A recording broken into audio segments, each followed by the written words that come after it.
Hi, my name's Phil. I like talking about politics, and in this video I'd like to carry on the next stage of the discussion about what it is that Brexiteers think they won, as they keep telling me, at any rate, when all they seem to do is complain about Brexit. But first, if you'd like to be notified of daily news and politics, please subscribe to the channel and click the bell notification icon. So, yeah, you lost. Get over it, the bots and the gullible alike proclaim. And yes, I did lose, making no secret about that. Not happy about it. Not getting over it either, because the Brexit referendum and this populist government that emerged from its flames are battles lost. But giving up is how you lose the war. Nobody ever truly loses until they've given up. But never mind that. The immediate question that comes to mind when I see this is, well, what did you win?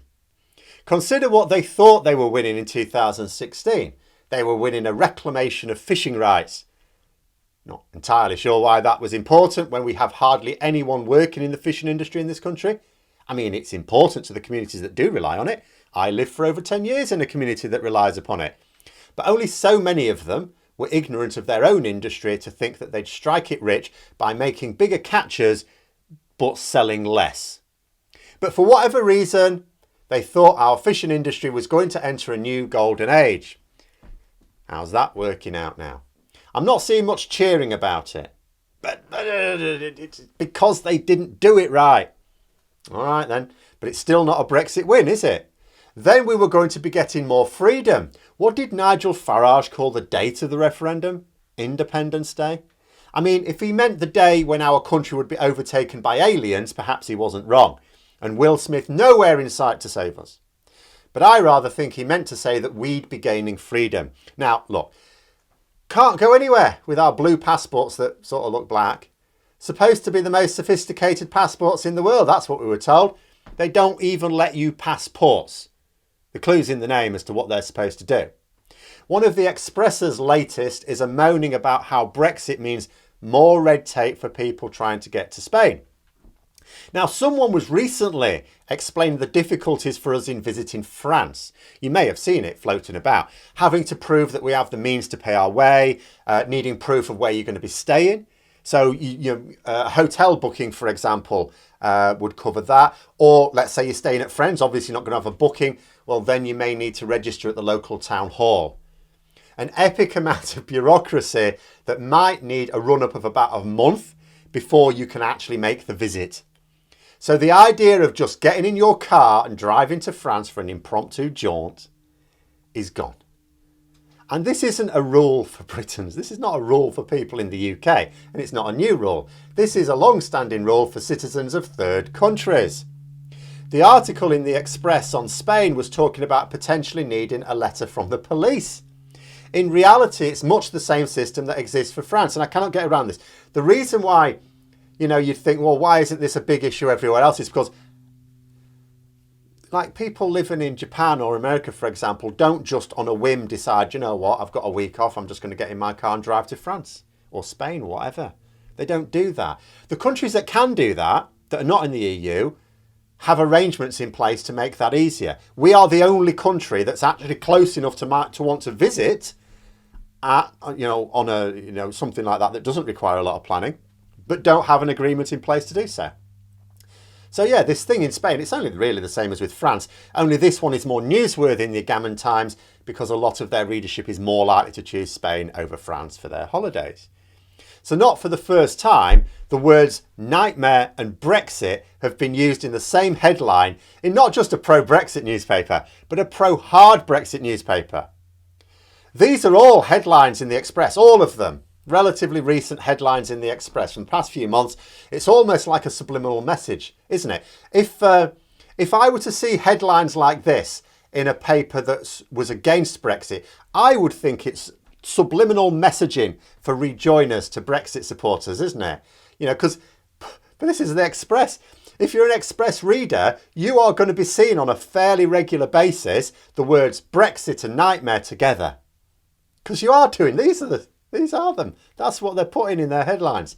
I quite like the tweet shown in their image as well on the Spain story. In it, you might not be able to see it there, but there's a tweet. Someone's asking why we have to do this when we didn't before we joined the EU. I'm sorry, this is one of those things where I just have to say to Brexit supporters, if you're still a Brexit supporter, you don't get to think like this and then pretend you're not as thick as mince. Why do we have to do this when we didn't 50 years ago? Do you think the world might have changed in the last 50 years? Rules change, laws change, systems change. In those 50 years, the European community has come closer and closer together. 50 years ago, there was no EU. That's much more recent. EEC, we joined. It's got closer. Harmonisation has improved. Of course things are different, because how do you harmonise? The more harmonisation you have with the club, the less there is with those outside of it. That's the problem with these morons. This is why we link Brexit with the love of empire, because they think that leaving the EU was a way to somehow turn back time.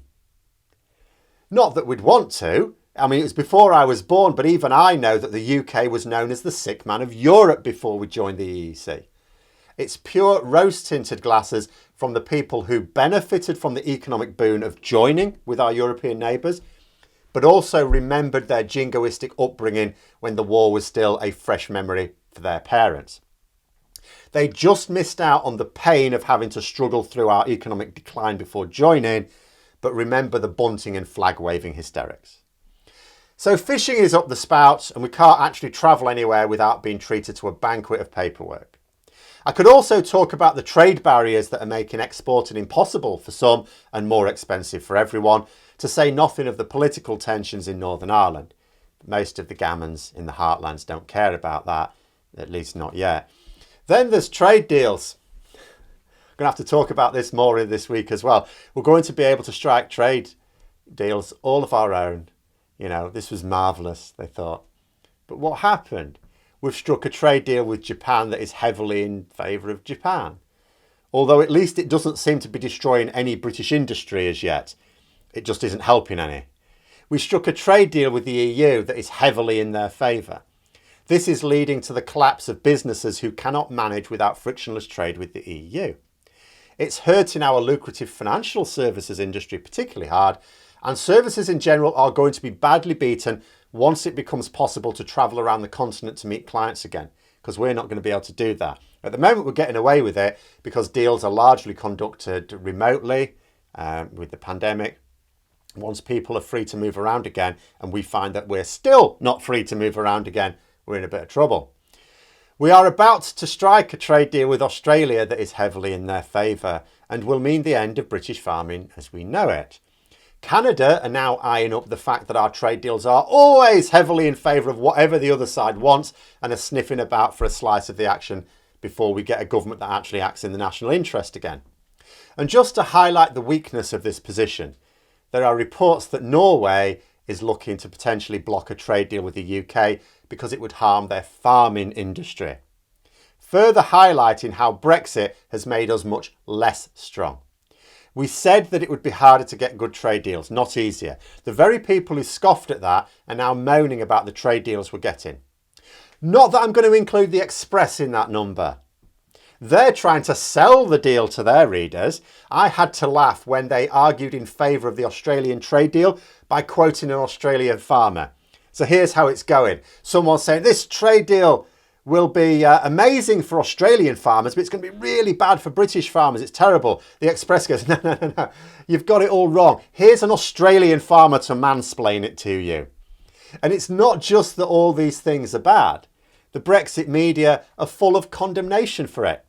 They said Brexit would be great for fishing. Now they're saying it's a disaster for fishing. They used to say we'd get more freedom. Now they're moaning we have less freedom. They lauded the great personalised trade deals we'd be able to do. Now they're screaming at the government, can you stop doing trade deals? Stop with the trade deals. They're so bad. And when they do try and claim a Brexit benefit, which is often lost in all the headlines with the words nightmare and Brexit in close proximity, well, that's just a lie as well. I mean, for years, we've been asking Brexit supporters to name a single tangible benefit of Brexit. We're still waiting. Brexit's here now. It's here. It's nearly half a year old. Point me to a way in which ordinary people or even small business owners have actually benefited from Brexit. And when I say that, I mean in this country. I can produce a list as long as your arm of those who've benefited from the UK leaving the EU. In the EU, the United States, Japan, very soon Australia, I suppose soon after that Canada. Now, point me to a benefit to British people living in the UK. But they can't, can they? We've gone from project fear to, it's not Brexit, it's the way Brexit is being handled. I'm not thick, I knew what I was voting for, but I didn't vote for this. Either that or it's just the EU being mean-spirited. Not sure how that's supposed to have any relevance. Wasn't Brexit supposed to be mean not having anything to do with the EU? In which case, how can you blame the EU? Either we took back control or we did not. If we did, then we are by definition in control and can own our own fate. If not, then Brexit didn't work, did it? But those are my thoughts. Let me know yours in the comments below. Hope you found the video interesting. If you did, don't forget to click the like button. And if you'd like to support the channel further, please also click the Patreon link for details. And until next time, I'll see you later.